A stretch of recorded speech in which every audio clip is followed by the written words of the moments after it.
اب ہم آتے ہیں سیدنا صالح علیہ السلام کے قصے کی طرف۔ دن گزرتے گئے اور لوگ ایک بار پھر ابلیس لعین کے وسوسے میں آ کر کفر کی طرف پلٹ آئے، کیونکہ ابلیس کسی بھی شخص کو وسوسے میں ڈالے بغیر نہیں چھوڑتا۔ اس طرح ایک بار پھر کفر پھیل گیا، چنانچہ اللہ نے ان کی ہدایت کے لیے صالح علیہ السلام کو مبعوث فرمایا۔ یہ سمود کے پوتوں میں سے ایک عربی نبی تھے۔ ان کا نسب نامہ اس طرح ہے: صالح بن عبید بن سیاف بن ماشح بن عبید بن حاضر بن سمود بن ارم بن سام بن نوح علیہ السلام۔ گویا صالح علیہ السلام کا تعلق قوم سمود سے تھا، اور یہ قوم عاد کی نسل سے تھی۔ سمود کی قوم نے یمن کو خیرباد کہا اور جزیرے سے شمال کی طرف منتقل ہو گئے، پھر وہاں ہجر نامی ایک بستی میں جا ٹھہرے۔ قرآن کریم کی سورۃ الحجر اسی بستی کے نام سے موسوم ہے۔ قوم عاد کا تذکرہ سورۃ الحجر کے علاوہ سورۃ الاحقاف اور سورہ ہود میں بھی ہے۔ اللہ تعالی سورۃ الحجر آیت 80 میں فرماتے ہیں، اور ہجر والوں نے بھی رسولوں کو جھٹلایا۔ ہجر قوم سمود کا مرکزی شہر تھا۔ اب وہ مدائن صالح کے نام سے مشہور ہے۔ یہ شہر مدینہ منورہ کے شمال مغرب میں 380 کلومیٹر کے فاصلے پر واقع ہے۔ یہ لوگ بھی پہاڑوں کو تراش کر گھر بناتے تھے۔ یہ صنعت اور کاریگری انہوں نے قوم عاد سے وراثت میں پائی تھی۔ اللہ تعالی سورۃ الفجر آیت 9 میں فرماتے ہیں، اور قوم سمود کے ساتھ کیا کیا جنہوں نے وادی میں بڑے بڑے پتھر تراشے تھے۔ قرآن مجید میں اللہ تعالیٰ ایک مقام پر فرماتے ہیں، اور ہم نے قوم عاد اور سمود کو غارت کیا جن کے بعض مکانات آپ کے سامنے ظاہر ہیں۔ ان کے مکانات ان کی تباہی سے لے کر اب تک موجود ہیں۔ شام کے راستے میں خیبر، تیماء سے تبوک تک قوم سمود کے آثار پائے جاتے ہیں۔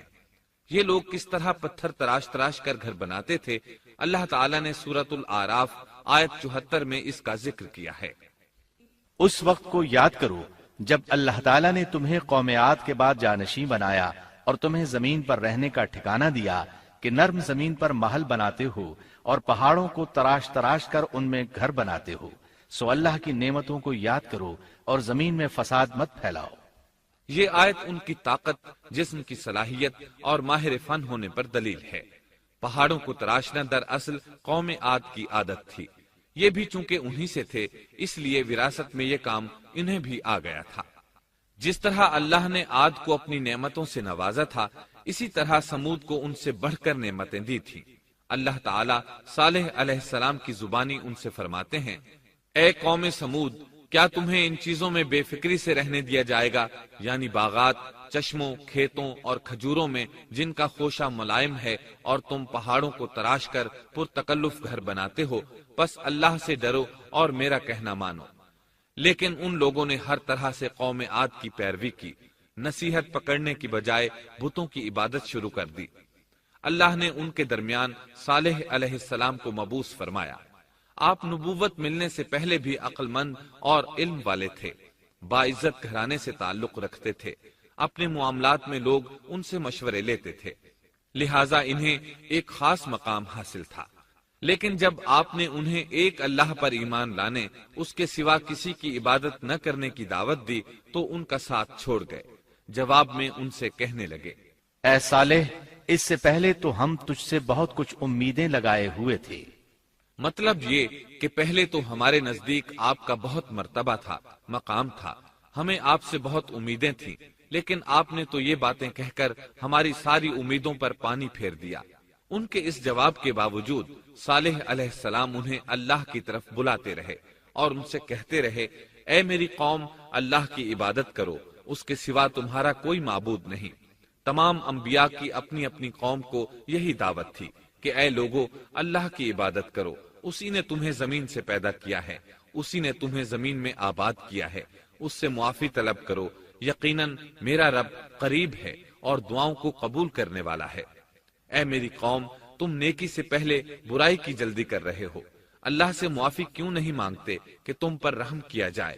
اللہ سے ڈرو، میری اطاعت کرو، حد سے گزر جانے والے بے باک لوگوں کی اطاعت سے باز آؤ، وہ ملک میں فساد پھیلا رہے ہیں اور اصلاح نہیں کرتے۔ صالح علیہ السلام نے ہود علیہ السلام کی طرح اپنی قوم کو نصیحت کی، لیکن ان ظالموں نے بھی اسی طرح کفر کیا جیسے قوم عاد نے کیا تھا۔ کہنے لگے یہ کیسے ہو سکتا ہے کہ ہم اپنے میں سے ایک شخص کے تابع ہو جائیں؟ اس اکیلے کی اتنی زیادہ فضیلت کی آخر کیا وجہ ہے؟ ہم نہیں مان سکتے کہ ہم میں صرف اسی ایک پر اللہ کی باتیں نازل ہوتی ہیں۔ پھر وہ اس سے بھی آگے بڑھے اور اللہ کے نبی کو کھلے الفاظ میں پرلے درجے کا جھوٹا کہا، جادوگر کہا۔ پھر یہ سرکش اور کافر لوگ صالح علیہ السلام کے ساتھ ایمان لانے والے کمزور غریب لوگوں کو مخاطب کر کے کہنے لگے، کیا تم صالح پر ایمان رکھتے ہو؟ ہم تو اس کے منکر ہیں۔ اس طرح صالح علیہ السلام دن رات انہیں دعوت دیتے رہے، یہاں تک کہ یہ لوگ صالح علیہ السلام سے کہنے لگے، تم نے اور تمہارے ساتھیوں نے ہمارے اندر نحوست پھیلا رکھی ہے اور اسی لیے ہم مشکلات اور مصائب کا شکار ہیں، لہٰذا تم ہم سے دور ہو جاؤ۔ صالح علیہ السلام نے انہیں جواب دیا، تم پر نحوست اللہ کی طرف سے ہے، تم فتنے میں پڑے ہوئے لوگ ہو۔ پھر اس کے بعد وہ لوگ صالح علیہ السلام سے مکمل طور پر دشمنی کرنے لگے اور انہوں نے آپ کو یہاں تک کہہ دیا کہ آپ ہماری مجلس میں نہ آیا کریں کیونکہ آپ منحوس ہیں۔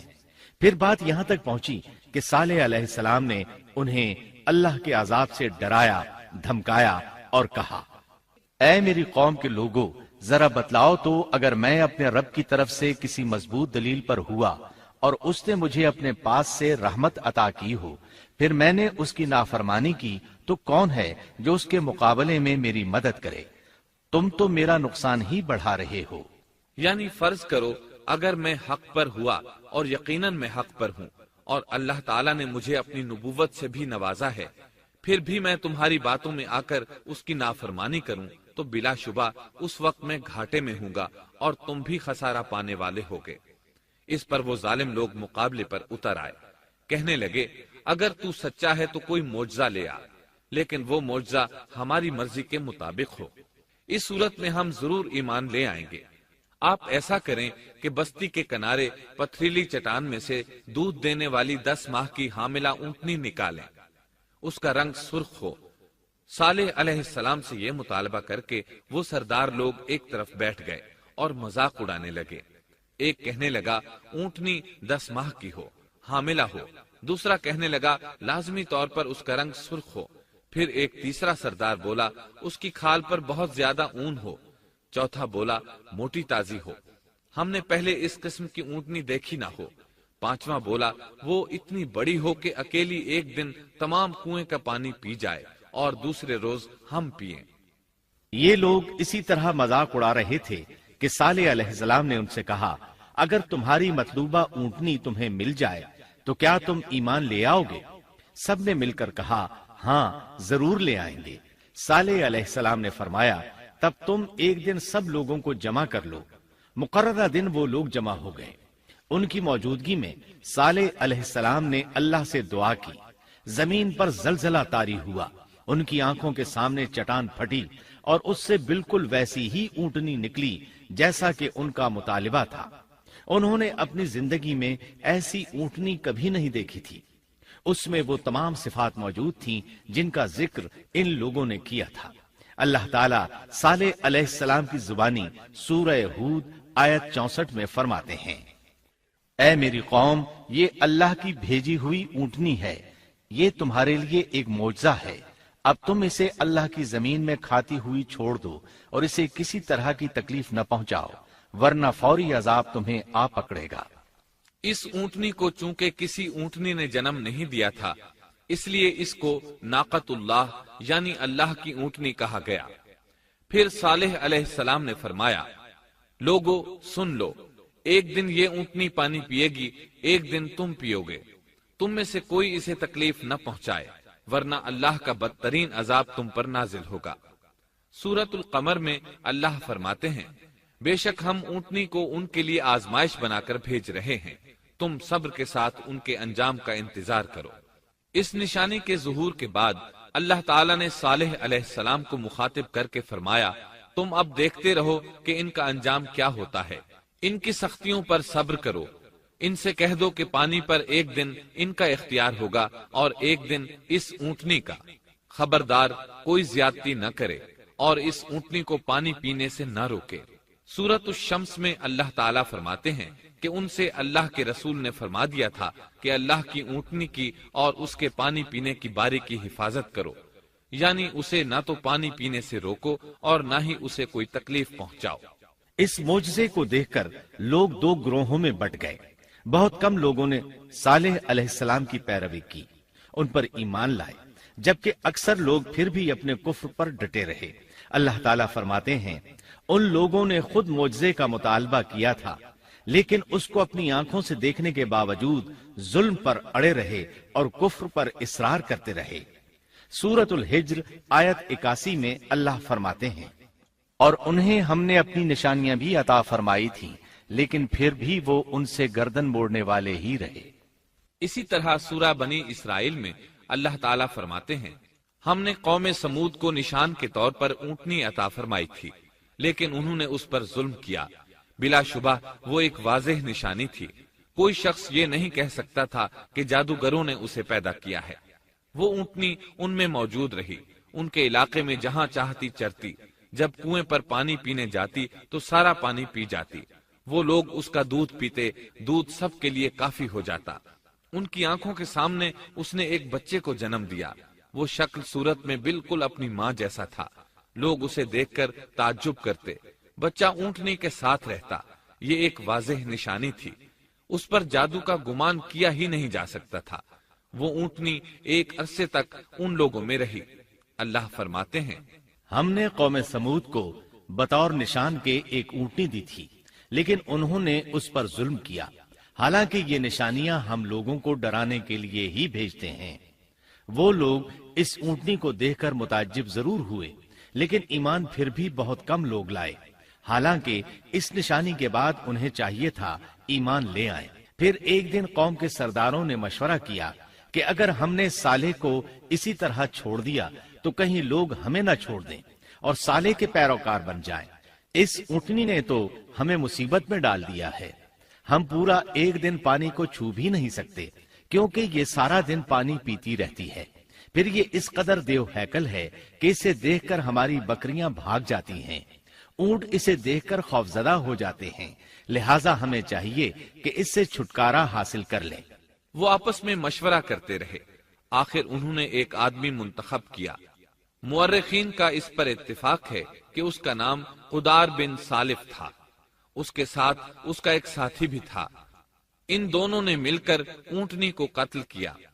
اللہ تعالیٰ سورۃ القمر آیت 29 اور 30 میں فرماتے ہیں پھر انہوں نے اپنے ساتھی کو بلایا، تب اس نے ہاتھ بڑھایا اور اس کی کونچیں کاٹ دیں، پھر دیکھا ہمارا عذاب اور ڈراوا کیسا تھا۔ اس قدار کے بارے میں نبی کریم صلی اللہ علیہ وسلم کا ارشاد ہے کہ پہلے لوگوں میں سے سب سے زیادہ بدبخت یہی تھا۔ اللہ تعالیٰ نے قرآن مجید میں اس کا ذکر یوں فرمایا ہے فَنَادَوْا صَاحِبَهُمْ، پھر انہوں نے اپنے ساتھی کو پکارا۔ سورۃ الشمس میں اللہ فرماتے ہیں جب ان میں بڑا بدبخت شخص اٹھ کھڑا ہوا، یہ بدبخت قدار اٹھا، اپنے ساتھی کو ساتھ لیا اور اونٹنی کو قتل کرنے کے لیے تیار ہو گئے۔ آپس میں مشورہ ہوا کہ یہ نہ کہا جائے ہم نے اسے قتل کیا ہے۔ اس طرح باقی لوگوں نے بھی ان سے اتفاق کیا۔ اللہ تعالیٰ سورہ نمل آیت 48 میں فرماتے ہیں اور اس شہر میں 9 آدمی ایسے تھے جو زمین میں فساد کرتے تھے اور اصلاح نہیں کرتے تھے۔ مطلب یہ کہ یہ لوگ فساد کی انتہا کو پہنچے ہوئے تھے، ان میں بھلائی نام کو نہیں تھی اور نہ ان کا فساد کی اصلاح کا ارادہ تھا۔ بخاری، مسلم اور مسند احمد کی ایک حدیث میں ہے رسول اللہ صلی اللہ علیہ وسلم نے ایک بار اپنے خطبے میں اس اونٹنی اور اسے مار ڈالنے کا ذکر فرمایا۔ آیت اذم بعثا اشقاہا کی تلاوت کرتے ہوئے فرمایا کہ جیسے ابو زمعہ تھا، اسی جیسا یہ شخص بھی اپنی قوم میں عزیز، دلیر اور بڑا آدمی تھا۔ تمام لوگوں نے اس بدبخت کے ساتھ عہد کیا اور اسے یقین دہانی کرائی کہ اگر تمہارے ساتھ کسی نے برائی کا ارادہ کیا تو تمام قوم تمہاری حمایت میں اٹھ کھڑی ہوگی۔ اس یقین دہانی کے بعد یہ بدبخت اونٹنی کے انتظار میں بیٹھ گئے۔ اونٹنی پہاڑ کی طرف سے آتی تھی اور پانی پی کر واپس چلی جاتی تھی، یہی اس کا معمول تھا۔ جب ان لوگوں نے چٹان سے اونٹنی کو نکلتے دیکھا تو اچانک حملہ کرنے کے لیے آگے بڑھے، لیکن اس کا جثہ دیکھ کر خوفزدہ ہو گئے، الٹے پاؤں بھاگے۔ بدبخت قدار نے اپنے ساتھیوں کی یہ حالت دیکھی تو ہنس پڑا اور آگے بڑھ کر اونٹنی کی ران میں تیر مارا۔ اس سے اونٹنی کی ران کی ہڈی ٹوٹ گئی اور وہ نیچے گر گئی۔ پھر اس ظالم نے اپنے ساتھیوں کو آواز دی اور آگے بڑھ کر اونٹنی کی کونچیں کاٹ دی۔ سورۃ الشمس میں اللہ تعالیٰ فرماتے ہیں، ان لوگوں نے اپنے پیغمبر کو جھوٹا سمجھ کر اس اونٹنی کی کونچیں کاٹ دی، پس ان کے رب نے ان کے گناہوں کے باعث ان پر ہلاکت ڈالی اور پھر ہلاکت کو عام کر دیا اور اس بستی کو برباد کر دیا۔ اونٹنی کی کونچیں کاٹ دیے جانے کے بارے میں اللہ تعالیٰ ایک دوسرے مقام پر فرماتے ہیں کہ پس انہوں نے اونٹنی کو مار ڈالا اور اپنے پروردگار کے حکم سے سرتابی کی اور کہنے لگے، اے صالح، جن عذابوں سے تو ہمیں دھمکاتا رہتا تھا، اگر تو واقعی پیغمبر ہے تو ان عذابوں کو ہم پر نازل کرا دے۔ اونٹنی پر حملہ ہوتے ہی اس کا بچہ بھاگ نکلا تھا۔ وہ پہاڑ کی چوٹی پر چڑھ گیا، 3 مرتبہ بلبلایا۔ یہ بدبخت اس کے پیچھے بھاگے اور آخر اسے بھی قتل کر دیا۔ پھر تمام بستی والے جمع ہوئے، اونٹنی اور اس کے بچے کا گوشت تیار کیا اور مزے کے ساتھ اس کو کھایا۔ اس جرم میں ان سب نے شرکت کی، البتہ جو لوگ صالح علیہ السلام پر ایمان لے آئے تھے وہ الگ تھلگ رہے۔ صالح علیہ السلام کو جب یہ خبر ملی تو وہ گھبرائے ہوئے اونٹنی کے پاس پہنچے۔ اونٹنی بے جان پڑی تھی، اس کا بچہ بھی بے جان تھا۔ لوگ ان کے گرد جمع تھے اور ان کا گوشت کھا رہے تھے۔ اس وقت صالح علیہ السلام نے ان سے کہا، اس پر صالح نے کہا کہ اچھا تم 3 دن تک اپنے گھروں میں رہ سہ لو، یہ وعدہ جھوٹا نہیں ہے۔ مطلب یہ کہ تمہیں صرف 3 دن کی مہلت ہے، اس کے بعد تم سب کے سب ہلاک کیے جاؤ گے۔ وہ صالح علیہ السلام کی بات کو رد کرتے ہوئے انہیں دھمکیاں دینے لگے کہ جن عذابوں کا تو ہم سے وعدہ کر رہا ہے، اگر تو سچا ہے تو ان کو ہم پر نازل کر دے۔ اس کے بعد وہ جمع ہو کر مشورہ کرنے لگے کہ آج رات صالح کو بھی مار ڈالو۔ ان کے اس مشورے کے بارے میں اللہ تعالیٰ سورۃ النمل آیات 48 اور 49 میں فرماتے ہیں، اس شہر میں 9 سردار تھے، وہ زمین میں فساد پھیلاتے رہتے تھے اور اصلاح نہیں کرتے تھے۔ انہوں نے آپس میں بڑی بڑی قسمیں کھا کھا کر عہد کیا کہ رات ہی کو صالح اور اس کے گھر والوں پر چھاپا ماریں گے اور اس کے وارثوں سے صاف کہہ دیں گے کہ ہم اس کے اہل کی ہلاکت کے وقت موجود نہیں تھے اور ہم بالکل سچے ہیں۔ اب یہ لوگ صالح علیہ السلام کے گھر کی طرف چلے۔ اللہ تعالیٰ سورۃ النمل آیات 50 اور 51 میں فرماتے ہیں، اور انہوں نے ایک داؤ کھیلا، سو ہم نے بھی ایک ایسا داؤ کھیلا کہ انہیں خبر بھی نہ ہوئی۔ پھر دیکھو کہ ان کے داؤ کا کیا انجام ہوا، ہم نے انہیں اور ان کی ساری قوم کو ہلاک کر دیا۔ صالح علیہ السلام کا گھر پہاڑ کی بلندی پر تھا۔ یہ فسادی لوگ ابھی اوپر چڑھ رہے تھے کہ زمین حرکت کرنے لگی۔ ایک چٹان اوپر سے لڑھکتی ہوئی آئی اور ان تمام کو پیس کر رکھ دیا۔ ان 9 فسادی لوگوں کی ہلاکت کے ساتھ ہی اللہ کے عذاب کی ابتدا ہو چکی تھی۔ چنانچہ صالح علیہ السلام نے اپنے ساتھیوں کے ساتھ اس بستی کو چھوڑ دیا، یعنی وہ ہجر کے علاقے سے نکل گئے۔ صبح ہوئی تو لوگوں نے ایک عجیب منظر دیکھا۔ قوم سمود کے تمام لوگوں کے چہرے زرد پڑ چکے تھے، وہ سب رونے لگے کیونکہ عذاب کے آثار شروع ہو چکے تھے۔ دوسرے دن تمام لوگوں کے چہرے آگ کی طرح سرخ ہو گئے اور تیسرے دن تمام کے چہرے سیاہ ہو چکے تھے۔ اپنی یہ حالت دیکھ کر سب لوگ رونے اور چیخ پکار کرنے لگے، اپنی قبریں کھودنے لگے۔ اب انہیں یقین ہو چکا تھا کہ عذاب کا وعدہ برحق تھا۔ اللہ تعالیٰ نے انہیں پہلی قوموں کی طرح ایک قسم کا عذاب نہیں دیا تھا، جیسے قوم نوح کو صرف طوفان کے ذریعے ہلاک کیا گیا، قوم عاد کو صرف طوفانی ہوا کے ذریعے ہلاک کیا گیا، لیکن قوم سمود کو اللہ تعالیٰ نے طرح طرح کے عذابوں سے دوچار کیا، اس لیے کہ انہوں نے اپنی مطلوبہ شرط پوری ہونے کے باوجود ایمان قبول نہیں کیا تھا۔ عذاب کی ابتدا زلزلے سے ہوئی، زمین حرکت کرنے لگی۔ اس کی وجہ سے وہ لوگ اپنے گھروں میں اوندھے کے اوندھے پڑے رہ گئے، ان میں اٹھنے کی طاقت تک نہ رہی۔ پھر آسمان میں سخت کڑاکا ہوا، اس کی ہولناک دہشت انگیز چنگھاڑ نے ان کے بھیجے پھاڑ کر رکھ دیے۔ ایک ہی لمحے میں ایک ساتھ وہ سب ڈھیر ہو گئے۔ ان کی ہلاکت اور تباہی کو بیان کرتے ہوئے اللہ تعالی سورۃ الزاریات آیات 43 تا 45 میں فرماتے ہیں، اور سمود کے قصے میں بھی عبرت ہے جب ان سے کہا گیا کہ تم کچھ دن تک فائدہ اٹھا لو، لیکن انہوں نے اپنے رب کے حکم سے سرتابی کی، اس پر انہیں ان کے دیکھتے دیکھتے تیز و تند کڑاکے نے ہلاک کر دیا، پس نہ تو وہ کھڑے ہو سکے اور نہ بدلہ لے سکے۔ اسی طرح سورہ ہود میں اللہ تعالیٰ نے ان کی تباہی کا نقشہ اس طرح کھینچا ہے کہ ایک زور کی کڑک نے ان ظالموں کو آ لیا، پھر تو وہ اپنے گھروں میں زانوں کے بل مردہ پڑے رہ گئے، ایسے گویا کہ وہ کبھی آباد ہی نہ تھے۔ سورۃ القمر میں اللہ نے ان کی رسوائی ان الفاظ میں بیان کی ہے، ہم نے ان پر ایک چیخ بھیجی، پھر وہ ایسے ہو گئے جیسے کانٹوں کی باڑ کا چورا۔ دوسری طرف صالح علیہ السلام اور ان کے ساتھیوں کو اللہ تعالیٰ نے اپنی رحمت سے نجات دی۔ اللہ تعالیٰ سورہ ہود آیت 66 میں فرماتے ہیں، پھر جب ہمارا فرمان آ پہنچا ہم نے صالح اور ان پر ایمان لانے والوں کو اپنے فضل سے اس سے بچا لیا اور اس دن کی رسوائی سے بھی، یقیناً تیرا پروردگار نہایت توانا اور غالب ہے۔